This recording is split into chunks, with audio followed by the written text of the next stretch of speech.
우편 강도의 신앙 고백이라고 하는 제목으로 은혜를 받고자 합니다. 2000년 전 주님께서 십자가에 못 박히시는 날 예수님은 수십 킬로그램이나 되는 무거운 십자가 형틀을 친히 짊어지시고 골고다 언덕으로 올라가시게 되었습니다. 이 길을 흔히 사람들은 슬픔의 길이다 혹은 고난의 길이다 라고 말하는 이 길을 주님은 그 무거운 십자가 형틀을 짊어지고 골고다 언덕을 향해서 올라가시게 되었습니다. 닷새 전 예수님께서 예루살렘의 이 길을 올라오실 때엔 그때도 많은 사람들이 모여 있었던 것처럼 이날도 예루살렘 안에는 남녀노소 수없이 많은 사람들이 가득 차 있었습니다. 그러나 닷새 전의 상황과 지금의 상황은 전혀 다른 모습이었습니다. 닷새 전에 주님께서 예루살렘 성으로 올라오실 때는 많은 인파들이 예수님을 열렬히 찬양하고 환호하면서 호산나 찬송하리로다 다윗의 자손으로 오시는 유대인의 왕이라고 예수님을 열렬히 환영하고 찬송하고 어떤 이들은 종려나무 가지를 꺾어다가 그 앞에 깔고 어떤 이는 더 감격하는 사람들은 자기의 옷까지도 벗어서 예수님이 타신 나귀의 앞길에 갖다 깔면서 예수님을 이렇게 환영하고 찬송을 했지만 지금은 전혀 그 모습과 반대인 많은 목도 무리들이 폭도들 같이 되어서 예수님의 걸어가시는 모습들을 바라보고 있었습니다. 얼마 전에 베세다 들녘에서 오병이어의 이적을 행해서 많은 이들에게 떡을 먹여주실 때에는 유대 사람들 그 많은 사람들이 이분을 왕으로 세우면 우리가 좋지 않겠느냐고 이분을 왕으로 세워야 된다고 그렇게 추종하던 사람이 지금은 한 사람도 없었습니다. 심지어는 주님과 함께 죽는 자리까지라도 따라가겠다고 하는 제자도 그 누구도 하나 없이 오직 주님 홀로 이 무거운 십자가 형틀을 지고 만왕의 왕으로서 또 유대인의 왕으로서 그리고 어린 양으로서 이 길을 묵묵히 걸어가시고 있었습니다. 그러다가 주님은 끝까지 다 올라가지 못해서 중간에 지쳐서 쓰러지셨습니다.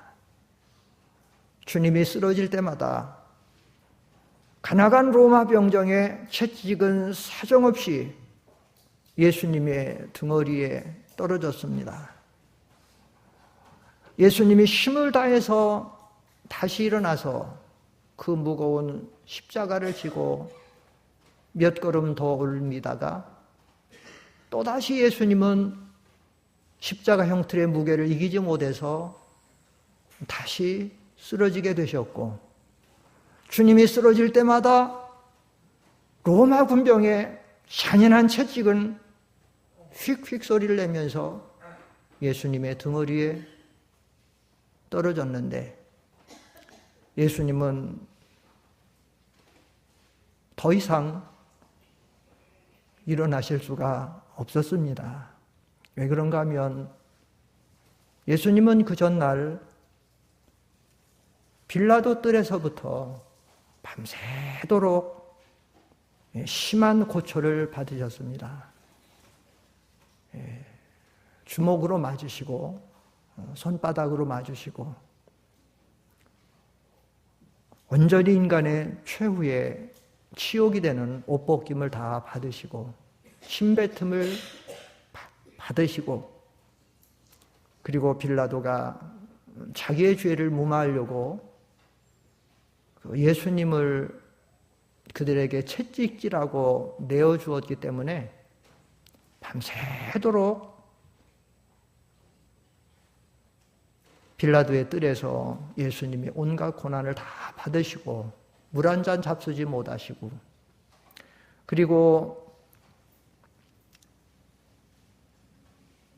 채찍질하는 이유 중에 하나는 마지막에 십자가에 못 박힐 때에 죄수들이 최후의 발악으로, 인간의 본능의 발악으로 못 박히지 않으려고 하는 것을 미리 힘을 빼기 위해서 그렇게 채찍질을 한다고 하기 때문에, 특별히 예수님은 모든 이스라엘 사람들의 공공의 적과 같이 이렇게 몰려가지고, 그래서 제사장과 서기관, 장로, 바리새인들이 밤새도록 그 빌라도 뜰에서 죽이라고 하기 때문에, 그래서 더 다른 사람보다 모진 고문을 받으셔서 이제는 쓰러져 가지고 아무리 로마 사람의 채찍이 떨어져도 예수님은 더 이상 일어나실 수가 없었습니다. 그때 할 수 없어서 빨리 사형을 집행해야 되기 때문에 로마 군병이 주위를 둘러보다가 건장한 흑인 청년 한 사람 있는 것을 보고, 그는 그 십자가를 지지 않으려고 발버둥을 쳤지만 그래도 그 군병의, 서슬퍼런 군병의 그 위압에 못 이겨서 예수님의 십자가를 지고 가고, 예수님은 겨우 일어나서 그 떨어지지 않는 발걸음을 끌고서 골고다까지 올라가시게 되었습니다. 이 골고다에 가는 길에는 두 사람이 더 있었는데, 이 사람들은 흉악한 살인 강도와 같은, 그래서 이렇게 예수님과 함께 이렇게 십자가 형틀에서 같이 이렇게 죽음을 당하게 되어서, 그래서 골고다에까지 올라가서 주님을 가운데 십자가에 못 박고 예수님 좌우편에 이 두 강도를 이렇게 못 박았습니다. 그때 한 좌편에는 강도가 소리 지릅니다.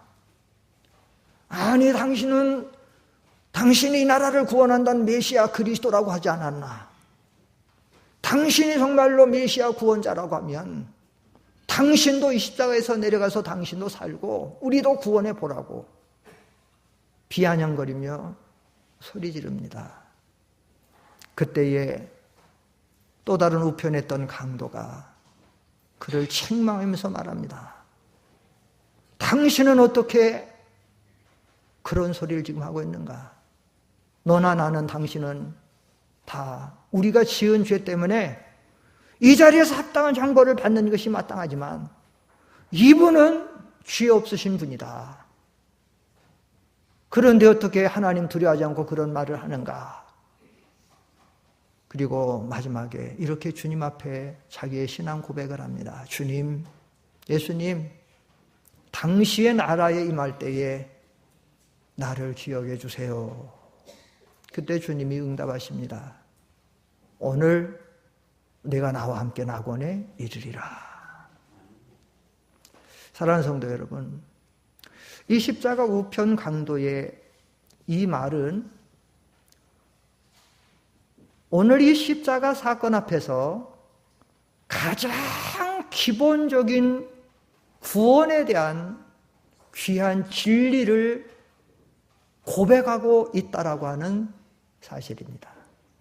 언제 이 우편 강도가 예수님을 통한 구원에 대한 진리를 믿어지게 됐는지 성경에 나와 있지 않지만, 적어도 이 우편 강도가 십자가를 앞에 두고 십자가 지신 주님 앞에서의 이 고백들은 오늘 이 마지막 시대의 신앙의 길을 걸어가는, 또는 오늘 고난주간이 시작되는 이 종려주일에 우리의 동일한 신앙 고백이 되어져야 되고 또 이 신앙 고백이 우리를 새롭게 해야 된다라고 하는 사실입니다. 이 우편 강도의 이 고백은 사실은 성령의 감동께서 이 우편 강도의 마음에 이 믿음을 주었고 이렇게 고백하도록 그의 입술을 열어서 이 성경 저자인 누가는 의원입니다. 의사입니다.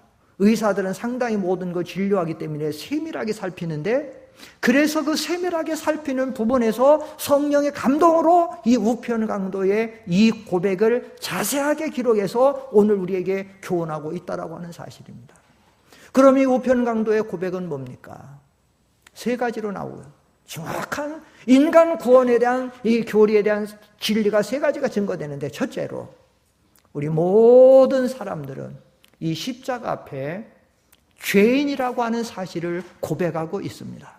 오늘 여기 본문 말씀에 보면 40절로 41절에 보면 다른 이가 그를 꾸짖으며 대답하여 말하였다. 너는 동일한 처벌을 받고 있으면서도 하나님을 두려워하지 않느냐. 우리는 41절에 우리는 우리가 행한 일에 합당한 벌을 받는 것이 당연하지만 이 말은 우리는 죄인이라는 말입니다.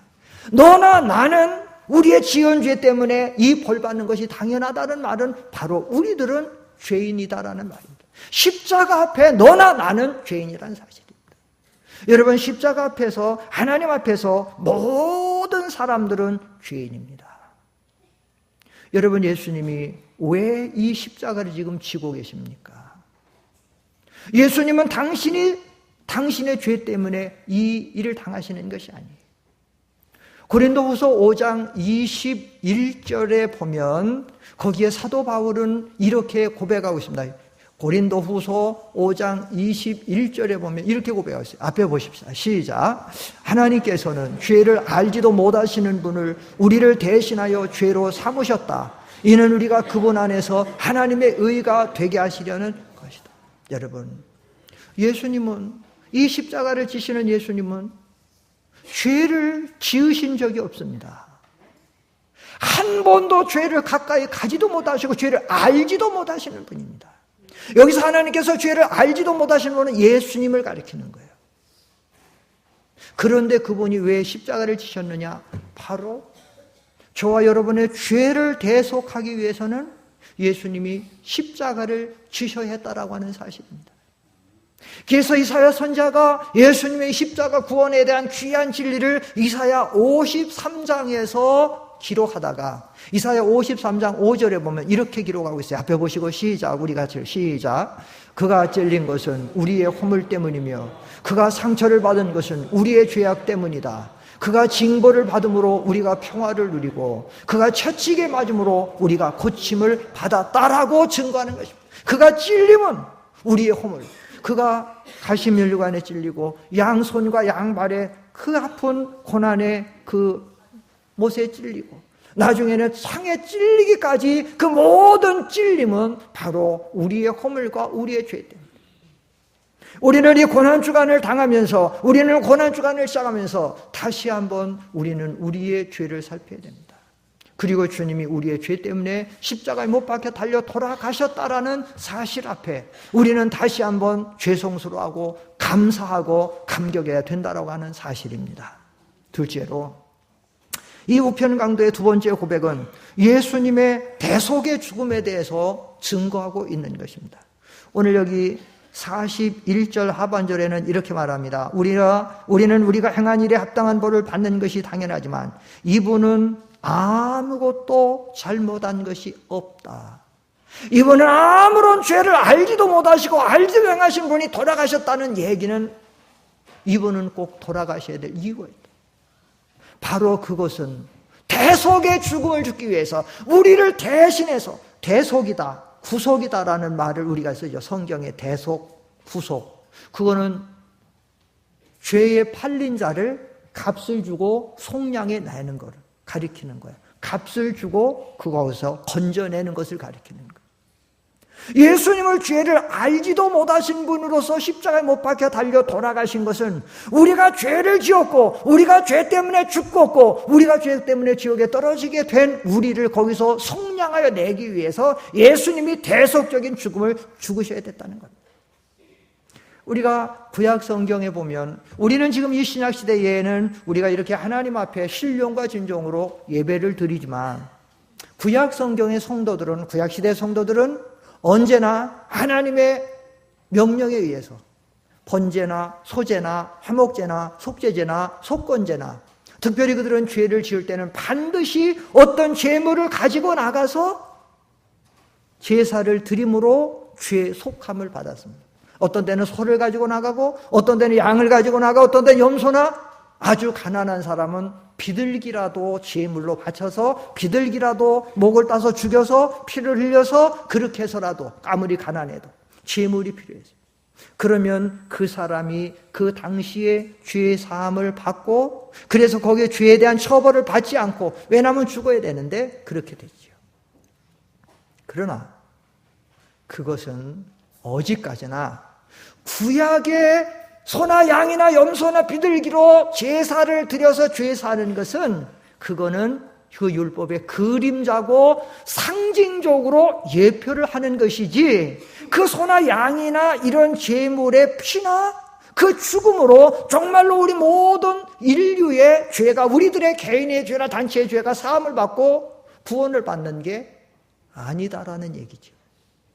그 히브리서 10장을 우리가 한번 좀 볼 필요가 있는데, 여기 히브리서 10장 1절을 보십시다. 10장 1절에 보면 제가 쭉 혼자 읽으면서 간단하게 요약할 테니까 들어보세요. 1절에 보면 율법은 앞으로 올 좋은 것들의 그림자일 뿐 실체의 형상 그 자체가 아니므로, 계속 드리는 같은 희생의 제물로는 하나님께 나오는 자들을 결코 완전하게 할 수 없어요. 율법의 제사를, 그래서 소나 양으로 드린 제사는 우리를 완전히 죄 가운데서 사함받고 용서하는 게 아니에요. 그림자로 상징적으로 하는 것뿐이다. 2절에 만일 완전하게 할 수 있었다면 제사 드리는 자들이 단번에 깨끗하게 더해서 더 이상 죄를 깨닫는 일이, 더 이상 제사를 드리는 일이 필요가 없었을 것이다, 이 말이. 이 2절의 말을 조금 쉽게 표현하면, 정말로 그 소나 양의 그런 제물의 제사가 우리의 죄를 완전히 격해서 우리를 건져낸다면 제사장이 자꾸 2번, 3번, 10번, 100번 제사 드릴 필요가 없는데, 왜 계속 제사를 드렸냐면 그는 상징적인 것, 그림자로 예표적인 것이기 때문에 이렇게 했다라는 거예요. 그 다음에 3절로 4절 보세요. 쭉 없어요? 그래서 여기 보세요. 3절부터 제가 쭉 읽겠습니다. 그러나 이 희생 제물들로는 해마다 죄를 기억나게 하는 것이 있으니 수소와 염소의 피가 죄를 없애지 못하기 때문이다. 수소와 염소의 제물의 피를 구약의 시대에 드린 것이 완전히 우리의 죄를 없앨 수 없어요. 그림자, 상징적인 걸 지금 할 뿐이에요. 그래서 5절에 그러므로 그리스도께서 세상에 들어오실 때에, 세상의 육체를 가지고 오실 때 말씀하셨다. 주께서 희생제물과 헌물을 원치 아니하시고, 정말로 하나님이 원하는 것은 소나 양이 아니라는 거예요. 그럼 하나님이 원하는 건 뭐냐? 오히려 나를 위하여 한 몸을 예비하셨어요. 그 몸은 누구시겠지요? 예수님을 원하시고. 6절에 주께서는 번제와 속죄제를 기뻐하지 않으셨으니, 그 다음에 그때 내가 말하기를 보소서 하나님이시여 두루마리 책에 나에 대하여 기록된 대로 내가 하나님의 뜻 행하러 왔습니다라고 하셨습니다. 그리스도께서 위에서 말씀하시기를 주께서는 희생제물과 헌물과 번제와 속죄제는 원치도 않으시고 기뻐하지도 않으십니다 하셨으니, 이것들은 율법을 따라 상징적으로 그림자로 예표적으로 드리는 것들 뿐이고, 9절 그런 거는 드리는 것 뿐이고, 그 위에 말씀하시기를 보소서 내가 주님의 뜻을 행하러 왔습니다 라고 하셨으니, 첫째 것 율법에 드리는 제사 모든 것은 폐하시는 것은 둘째 것을 세우려고 하시는 것인데, 10절 이 뜻 안에서 예수 그리스도의 몸을 몇 번에 드리셨다 그래요? 여기 단번에. 단번은 몇 번이죠? 한 번이에요. 그 한 번의 제사는 어디서 드리셨죠? 바로 십자가에서. 그 구약에 대대로 수없이 많은 수천, 수만, 수백만, 수천만, 수억 드렸던 제사의 모든 것은 예수님의 십자가의 한 번의 제사로 완전한 제사. 이 제사가 바로 대속의 주. 오늘 우편 강도의 이 고백이 바로 그 고백. 이분은 죄가 없다. 성탄절과 고난주간은 같이 매치가 되어 있어요. 성탄절에 예수님의 동전로 탄생으로 나와야 될 이유가 바로 그거예요. 사람의 죄를 대속하려면 사람이 희생되어야 되는데 다른 모든 사람은 죄가 있으니까 죄인은 죄를 대속할 수가 없어요. 그래서 죄 없는 몸으로 오셔야 되기 때문에 예수님께서 동정녀의 몸으로 성령으로 잉태되어서 온전한 하나님으로 동시에 온전한 인간으로 이 세상에 오신 것이고, 그분이 구약에 그렇게 예표되어졌던 모든 제사를, 그 수없이 많이 드렸던 제사를 십자가에 당신의 죄 없는 몸을 드려서 돌아가심으로 지난주에 말씀드린 창세전에 선택한 모든 백성의 죄가 예수님의 단번의 죄로 모두가 다 사함을 받고 구원을 받게 되었다라고 하는 사실입니다.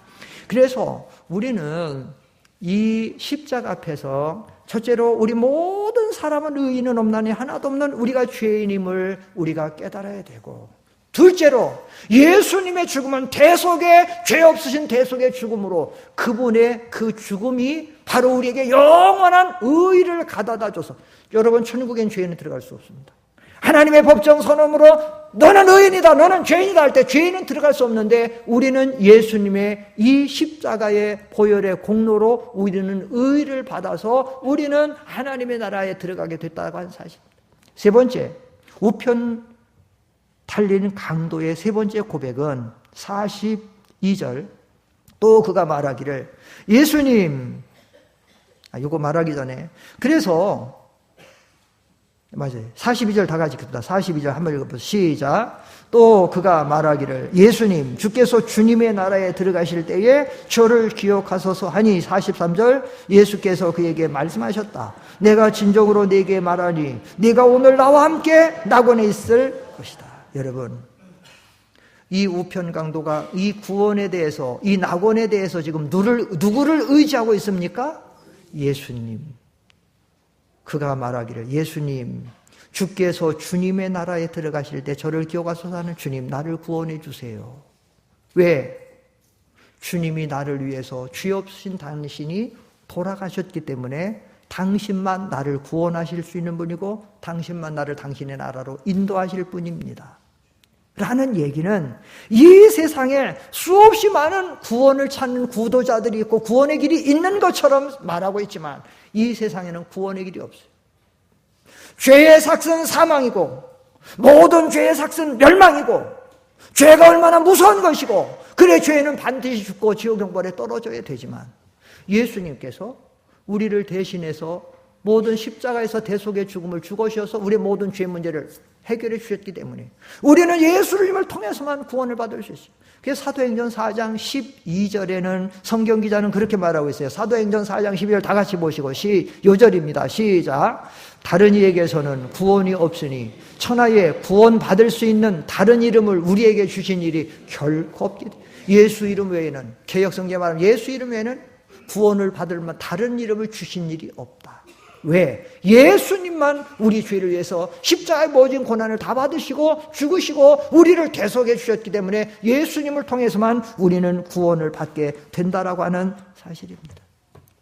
여러분, 만약에 이 우편 강도가 이 구원에 대한 소망이 없었더라면 얼마나 이 죽음은 두려웠겠어요. 이 죽음은 얼마나 절망적이었겠어요. 그리고 이 죽음 앞에 얼마나 그는 인간의 허물을 느꼈을까요? 그러나 이 우편 강도가 예수님을 바라보고 예수님의 대속의 죽음을 통해서 자기들의 모든 죄가 사함을 받고 이렇게 구원을 이루기 때문에, 그래서 예수님 당신이 나라에 임할 때 나를 구원해 주사. 요즘에 많은 사람들이 인간의 허물을 느끼고 스스로 삶을 포기하는 경우를 우리는 많이 볼 수 있습니다. 왜 그런가요?